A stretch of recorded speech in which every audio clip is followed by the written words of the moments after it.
Ich.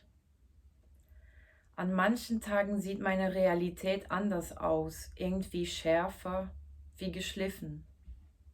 Dann erkenne ich sogar den kleinsten Astverlauf in den Baumkronen. Erkenne den Herzschlag im Hals der mir gegenüberstehenden Person.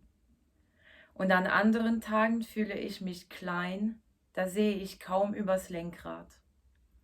Ich muss mich anstrengen, den Straßenverläufen zu folgen, ohne jemanden zu übersehen oder das nächste geparkte Auto seines aufblitzenden Seitenspiegels zu entledigen. Ich orientiere mich an der weißen Linie und lasse mich von ihr führen.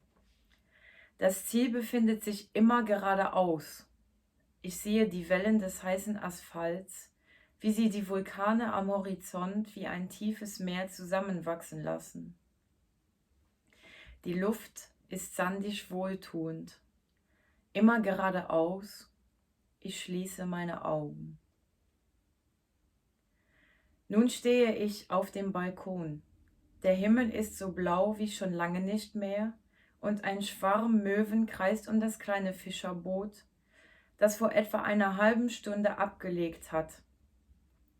Der Wind tänzelt durch die Palmenblätter, bringt ein leises Rascheln hervor. Ich atme tief ein, möchte die frische Meeresbrise in meinen Lungen fangen. Beim Ausatmen lasse ich mir Zeit.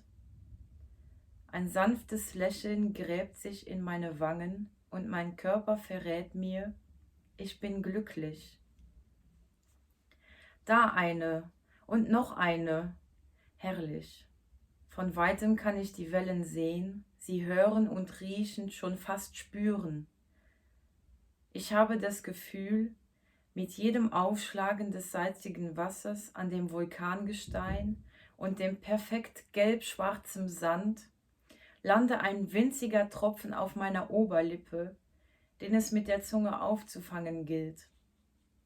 Ein Geschmack der Freude, der Zufriedenheit, denke ich. Trotz der Hitze spüre ich einen Kälteschauer, Gänsehaut.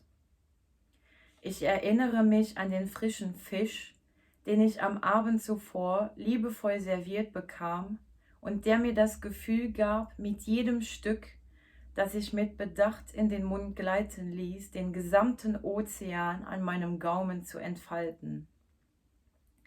Hohe Wellen trafen auf kleinere, ließen sich von eben jenen beruhigen. Sanfte Strömung, leichte Erfrischung, die Schwerelosigkeit. Auch an das Gefühl des Wassers auf meiner Haut erinnere ich mich. An das Gefühl, in der Sonne zu liegen und das Salz auf der trockenen Haut zu spüren, wie es sich wie ein dünner Schal an meinen Nacken schmiegt. Wie ein unsichtbares Kleid, so leicht und wunderschön. Ich erinnere mich an die verbleichten Spitzen der Haare, von der Sonne geküsst, so ein natürlicher Farbverlauf, dunkelbraun, hellbraun, blond. Und ich erinnere mich an die Sommersprossen, die sich bei jedem Sonnenstrahl vermehren. Ich öffne meine Augen.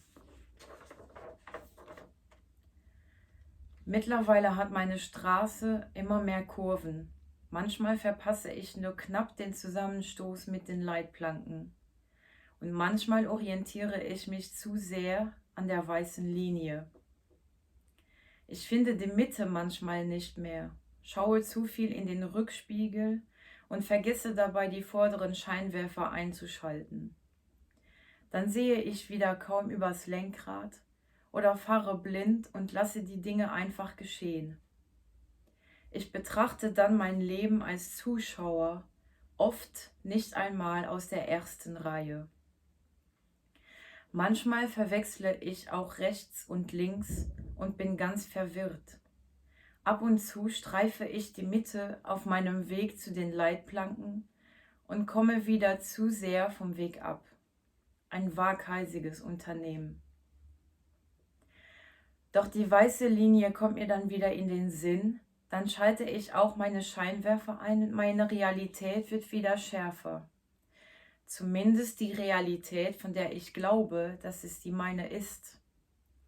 Denn vielleicht ist dies ja die Geschichte eines Ichs, das es so gar nicht gibt und nie gegeben hat. Es sind Fetzen einer Erinnerung, einer Vergangenheit, welche seit längerer Zeit verblasst ist. Kannst du dich noch an mich erinnern? An vor 5 Jahren? Ja? Ich mich nicht. Ich bin nicht mehr dieselbe. Die Sommersprossen lassen nach und der Balkon wird immer mehr zu einer verglasten Veranda. Wenn ich wieder mal vom Weg abzukommen riskiere, rufe ich mir die Fetzen ins Gedächtnis, egal ob es meine oder die eines früheren Ichs sind. Die leiten mich wieder von den Planken ab. In meinem Kopf bin ich nämlich frei, ungebremst, keine Geschwindigkeitsbegrenzung. Und doch muss ich manchmal vom Gas treten, um nicht außer Kontrolle zu geraten. Dann schließe ich meine Augen. Nun stehe ich auf dem Balkon.